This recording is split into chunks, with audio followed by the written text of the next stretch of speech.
Hi and welcome to today's live chapter reading of Throwback by Zeia Jameson, courtesy of Itsy Bitsy Book Bits. Prologue. I get into my car and sit.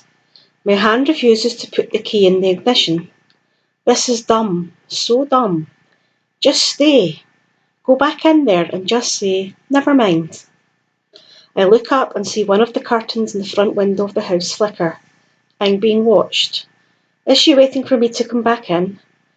Is she wondering if I'm really going to go through with this? Does she think I don't have the balls to leave? Or maybe it's the opposite.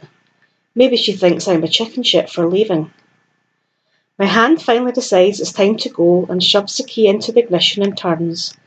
My eyes are locked on the curtain in the window, and before my brain registers what's going on, my hand has put the car into reverse and my foot is hitting the gas pedal. I'm doing it. I'm moving. I am backing away from the house. I am pulling out of the driveway, putting the car into drive and moving away from the house, down the street, farther and farther away. My plan has been literally set into motion and my heart wants me to stop and go round. But the rest of my body keeps going forward. I come to a stop sign. I can turn or keep going. Turn or go. Turn or go. At that moment, a car horn beeps at me from behind. I look in the rearview mirror and realise I'm holding up traffic. And when I look into the mirror, I see my reflection. I look at my worn face, dark circles, frown lines. The realisation that I look like absolute shit sits heavy with me. And then another realisation hits me. I'm all alone, all by myself. I haven't been all by myself in, well, I can't even remember. I'm all alone. People might consider that a desolate feeling, but as for me, for some reason, I'm not upset that I'm alone. I feel free. The car behind me honks again. I've made up my mind. There will be no U-turns today. I hit the gas and accelerate forward. Alone. Chapter 1. Jeremy, age 5. Mummy, are we going to have my birthday party at the Jungle Gym house like Dylan had? No, baby, not this year. We're going to have a party here at home. But the Jungle Gym house has big slides and trampolines. We don't have any slides or trampolines. Mummy shakes her head, her hand in my hair, and then kisses me on my head. I know, baby. Maybe we'll do it next year. You'll be bigger and you'll be able to do more of the activities. Mummy hugs me tight. She says it doesn't matter where we have the party. As long as we surround ourselves with people who love us and make us smile, we'll always have fun. I wish Daddy could be at my party, I say. I miss him. Mummy squeezes me tighter. Me too, baby. But he'll be watching us from heaven, and it will make him happy to know that you're having fun on your birthday. Okay. Do you think he'll get me a present? Mummy lets me go and moves back a little so she can look at me. She laughs and wipes tears from her face. Oh, sweetie, I don't think so. Why not? Once you go to heaven, things like presents don't matter anymore. Only the people you love matter. Daddy will be with all of his friends and family that are with him in heaven, and he'll check in on us and look over us until we go to heaven and see him. So why don't we just go to heaven now and see him? We don't get to choose when we get to go to heaven. When the time is right and we've done what we need to do here on earth, we'll go to heaven and see Daddy again, okay? I nod. What's earth, Mummy? It's where we live right now, she answers. I thought we lived in Franklin. Mummy smiles. We do, baby. Franklin is just one small city on earth. Oh. I want to ask more questions, but Mummy hugs me again. Then she looks at me, wipes her face, and smiles at me one more time. She kisses my cheek and straightens up my hair. Let's get you ready for school, okay? We have to bundle up extra good. It snowed this morning. Really? Can we play outside this afternoon? Please? I won't be home when you get home, remember, but I'll tell Jenna to go outside with you.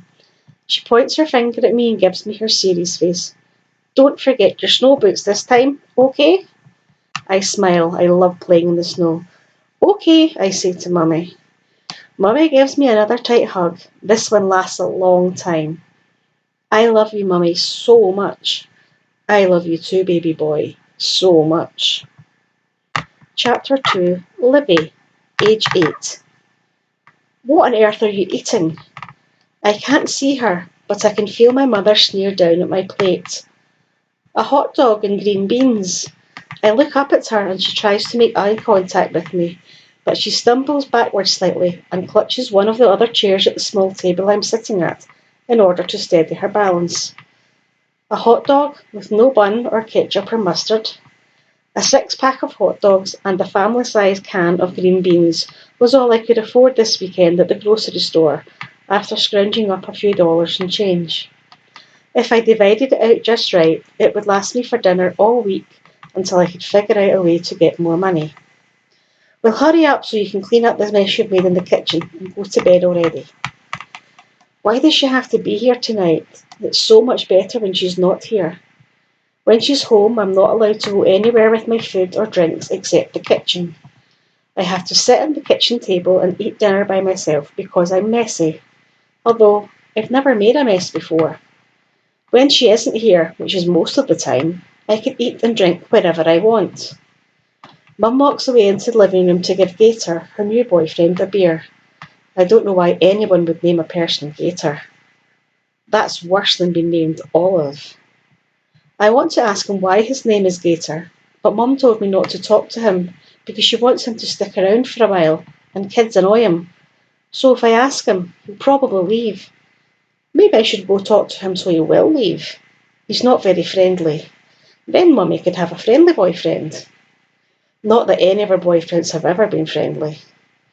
I finish my dinner and wash the dishes. When I'm done wiping the counters and sweeping the floor, I turn out the kitchen light and head towards my room. I have to pass through the living room to get to my bedroom. As I walk through the living room, neither Mum nor Gator looks up at my way. I stop walking, right in front of them both, and look over at Gator. I think Gator is a stupid name, I say in an annoying way. A way that I've heard the girls at school talk on the playground when they tease other girls. When they tease girls like me. I start walking to my room again. As I reach for my bedroom door, my mum comes up behind me and opens the door herself. She pushes me into my room and slams the door shut. Why the hell did you say that? She yells. She stumbles towards me and I just stare at her. I don't answer her. She slaps me in the face. Hard. It almost makes me fall down. Why did you say that, you little bitch? I told you not to talk to him. I just stand there and look at her. I want to touch my face and to make it not hurt anymore. I want to cry. But if I do, Mum will hit me again. I still don't answer her though. I really don't have an excuse. I just thought it as I was walking by and decided to tell him. But if I say that to Mum, or if I tell her, I don't know, she'll just hit me again. Actually, if I say anything, she'll hit me again, even if I say I'm sorry. I just stand there. It's really the only chance I have not to get hit again. You are so aggravating. Put on your pyjamas and go to bed, and you better be up and ready for school in the morning. She puts her finger in my face and shakes it at me. I do not move. I do not blink. I do not breathe. If you miss that bus, I swear to God, child. I never miss the bus. I don't know why she even said that. I wake up and get ready every morning and sit outside to wait for the bus for a long time before the bus even gets here. I'd rather sit outside and wait for the bus than be in the house and risk waking up Mum. Even in the snow. I hate snow, but not so much that I choose to be in the house instead. Just a few thin walls away from my Mum. Outside is safe, even when it's freezing. Mum walks out of my bedroom and slams the door again. I put on my pyjamas and crawl under my covers with a little flashlight my granddad gave me when we used to live with him. I also have a book that I found on the bus a few weeks ago.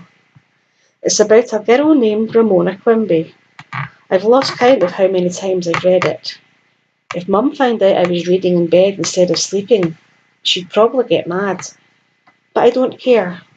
It's not like she ever comes back to check on me at night anyway.